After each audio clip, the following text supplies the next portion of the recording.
Hello and welcome to Indus News live from Islamabad. I am Aneem Hamid with the news of this hour. Let's begin with the top stories first.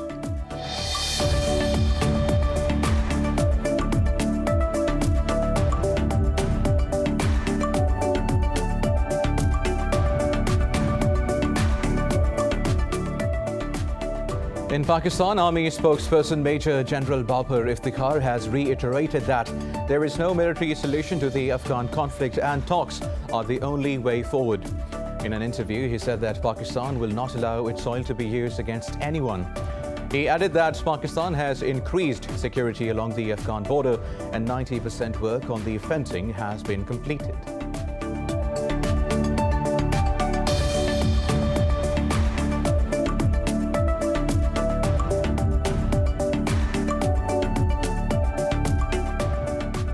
Russia has slammed the United States' decision to blacklist its companies, terming Washington's move as confrontational.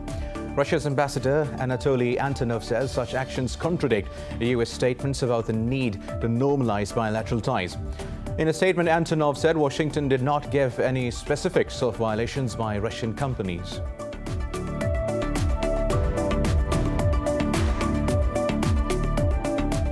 In Somalia, at least 9 people have been killed after a car bomb hit a police convoy in the capital city of Mogadishu. Security officials say Mogadishu's police commissioner was the target of the attack, but he survived. Al-Shabaab militants have claimed responsibility.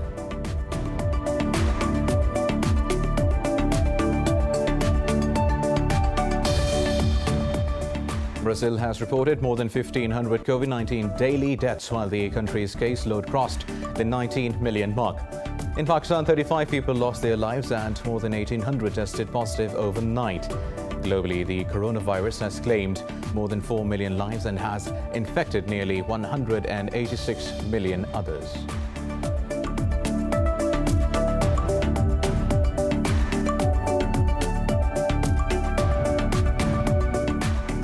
Germany says all members of the G20 back a deal to stop multinationals from shifting profits to low tax havens. Talking to media alongside U.S. Treasury Secretary Janet Yellen, Germany's Finance Minister Olaf Scholz said the club made big progress on reforming business tax, while Yellen said she will work to address the concerns of holdout countries.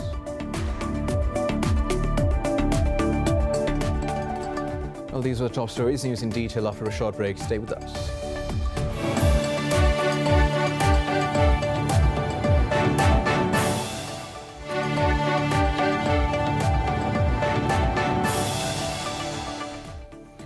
Welcome back. Now let's have the news in detail. Start from Pakistan, where the army spokesperson Major General Babar Iftikhar has reiterated that there is no military solution to the Afghan conflict and talks are the only way forward.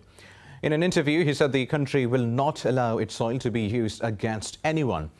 He added that Pakistan has increased security along the Afghan border and 90% work on the fencing has been completed. The spokesperson said Islamabad has no favourites in Afghanistan and the Afghan people have to decide for their future. The remarks came as the Taliban continue to make territorial gains amid the withdrawal of foreign forces from the war-torn country.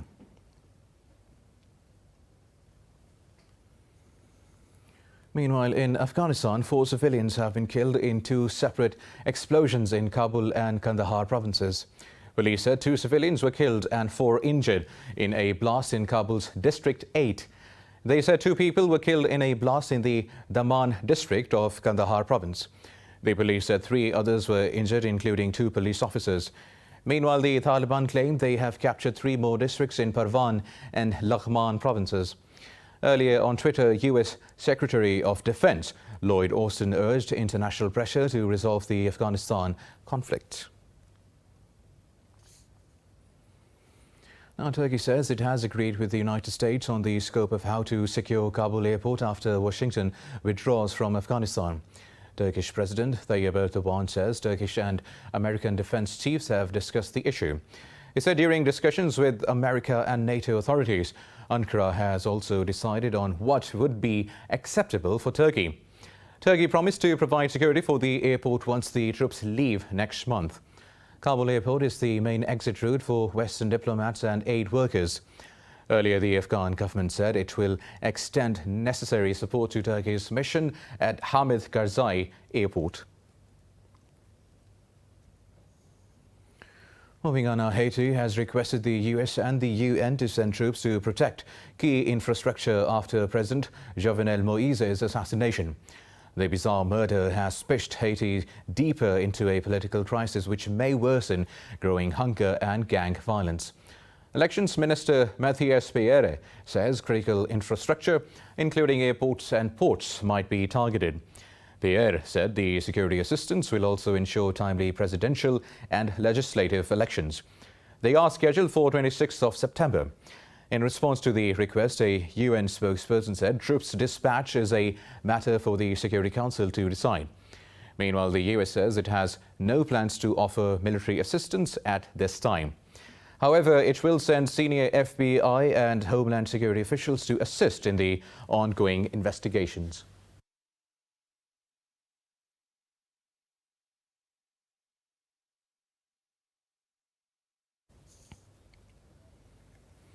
Now, at least 9 people have been killed in a suicide bomb in Somalia's capital, Mogadishu.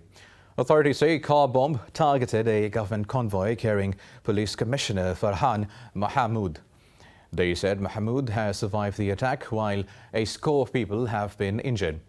Police said Al-Shabaab militants' intention was to kill the commander.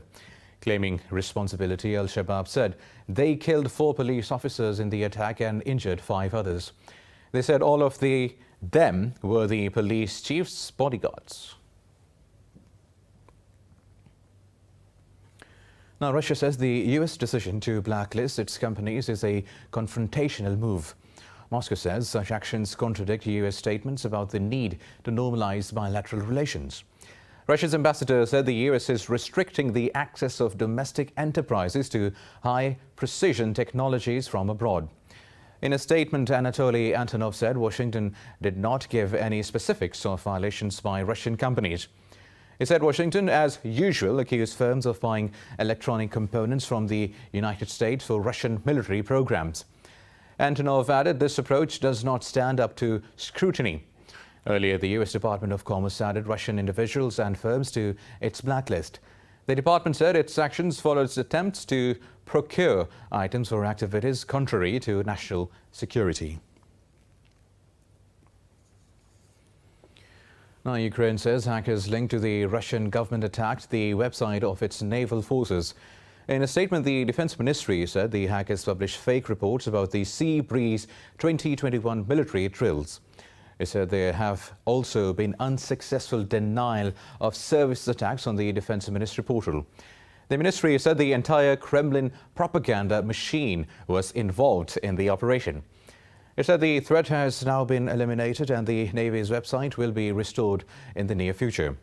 Moscow opposed the exercises in the Black Sea that Kyiv started in late June, involving more than 30 countries. Now, Brazil has reported more than 1,500 COVID-19 daily deaths, while the country's caseload crossed the 19 million mark.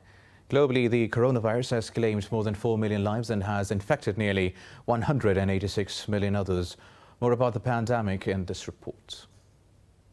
Just a day after the World Health Organization announced that the worst of coronavirus pandemic is over for many countries, a panel of experts has told G20 that COVID-19 is probably only a forerunner of increasingly dangerous pandemics in the future. The panel said the governments need $75 billion over the next 5 years to prepare for them. Meanwhile, South Korea has posted the highest ever number of overnight infections for a 3rd consecutive day. Australia's New South Wales state also reported its biggest daily rise in locally acquired cases this year. Authorities have warned that the worst is yet to come for Sydney, which is in a 3-week hard lockdown. Last night to 8 p.m. we had 50 cases of community transmission, and most concerningly, 26 of those were infectious in the community. Now that's the number we need to get down to as close as 0 as possible.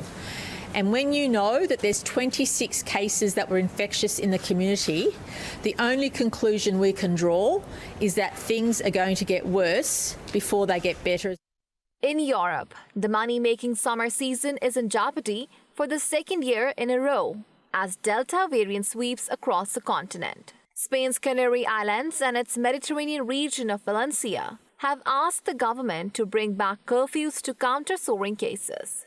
The Netherlands has again tightened curbs due to surging infections as Delta variant accounts for at least one-third of new cases. While in Greece, a metalworking company is offering workers nearly $600 to get vaccinated. Clearly, there are a number of people, as in the general population, that have not been convinced yet about the benefits of being vaccinated. That percentage, because we had to measure it, we saw it about 40%. We thought that by rewarding all those who were responsible, we could build on a trend among those who were more indifferent and change their minds. The EU, the US, and several European states have signed an accord in Senegal to finance vaccine production in the West African state. Meanwhile, Arab countries promised to help Tunisia as it recorded the highest daily death toll, putting its healthcare system under severe stress. While in India, health authorities have warned that tourist flaunting the social distancing rules can cause a more dangerous third wave. Meanwhile, Pakistan has reported 35 deaths from COVID-19 and more than 1,800 infections overnight. The Health Ministry says the national death tally has reached 22,555. The ministry said there are over 36,000 active cases, of which more than 2,000 are critical. The caseload has exceeded 971,000, out of which more than 912,000 people have recovered. According to the NCOC, Pakistan has administered over 19 million vaccine doses to date. Earlier, the authority said unvaccinated people will not be allowed to travel by air from August 1st. More news coming up in this news bulletin after a short break. Stay with us.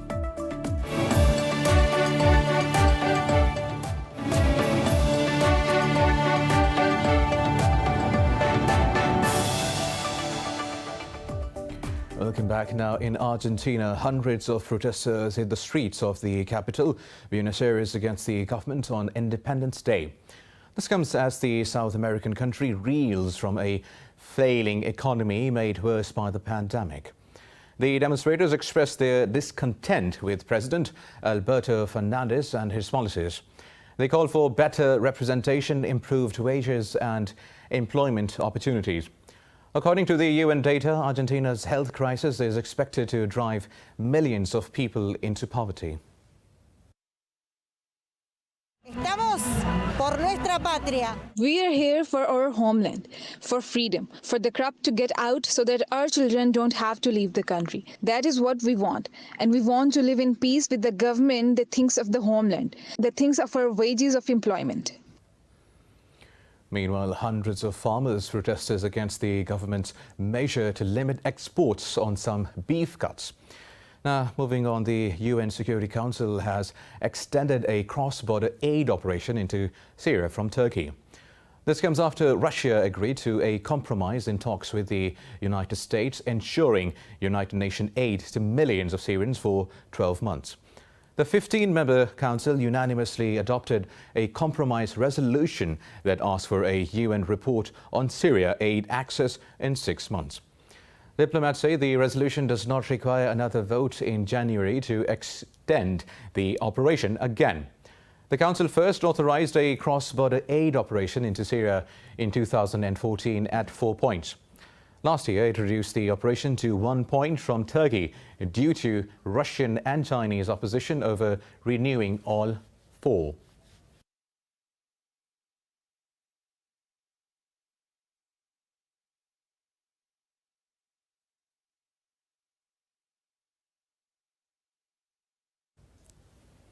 Now, in Nepal, floods triggered by heavy rains have paralyzed normal life in Bhaktapur city. Many roads remain submerged, causing inconvenience to people. Authorities said water entered several areas and is affected the movement of people. They said in less than a month, landslides and flash floods have killed at least 51 people. Heavy rains have damaged roads, destroyed bridges, washed away fish farms and livestock, and wrecked homes. Meanwhile, Prime Minister KP Sharma Oli arrived in flood and landslide ravaged central Bagmati province for observation. Now, in the U.S., tropical storm Elsa has dumped rain and heavy wind as it moved into the northeast. However, it has now been designated from a tropical storm to a post-tropical cyclone. Rough surf battered the shore from New Jersey to Massachusetts as the storm moved along the eastern coast. The National Hurricane Center said the storm's maximum sustained winds slowed to 85 kilometers per hour. Meanwhile, the western states are bracing for more scorching weather this weekend after the hottest month of June. The National Weather Service has issued an excessive heat warning for much of the West.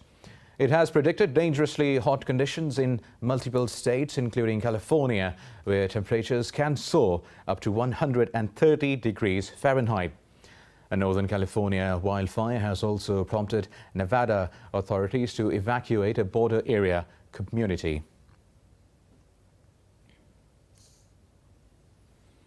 Three billionaires, Jeff Bezos, Elon Musk and Richard Branson, are vying to lead a new era of private commercial space travel.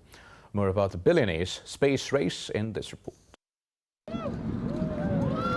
Branson's Virgin Galactic is set to send a passenger rocket plane on its first fully crewed test flight to the edge of space on the 11th of July. The British billionaire founder is also scheduled to go along for the ride aboard the VSS Unity with 5 other individuals. Meanwhile, Bezos is also set to fly on his company Blue Origin suborbital rocket ship later this month, but Marco Casares, a senior space analyst, has called both the Branson and Bezos ride-alongs publicity stunts. Branson has been trying to do this for the last 10 years, and he's had numerous delays, technical delays. He had one accident back in 2014 in which one of the pilots was killed. And so I think he's 70 years old. I think he wants to see his venture succeed, and I think by going up himself, it's a bit of a publicity stunt to some degree, and probably the same thing with Bezos. Virgin Galactic, Blue Origin and Musk SpaceX are competing head-to-head. But Casares says SpaceX is way out ahead, with ambitions far beyond the few minutes of weightlessness the other two are offering. And we have liftoff. Go New Shepard. In many ways, Musk has already won it because he has launched countless missions over the last 5 to 6 years. I believe in the last few years he's been launching more than 20 missions to Earth orbit, not suborbit. And I believe he's planning to launch up to 40 missions just this year alone. So in terms of the race to Earth orbit, by far, he's the winner. An earlier prototype of the Virgin Galactic rocket plane crashed during a test flight in 2014, killing one pilot and injuring another. Casares believes that while a failure on Branson's part could set back the space tourism industry, its success could accelerate it.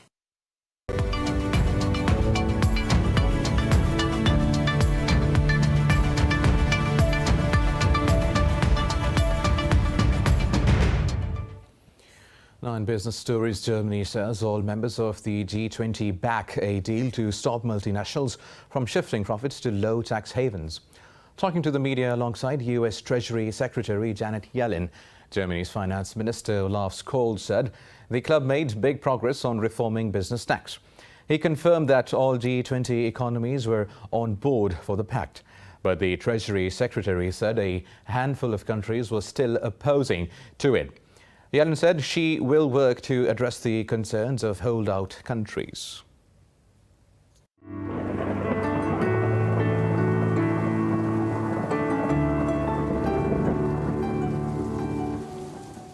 And now let's have a look at how the weather is doing around the world.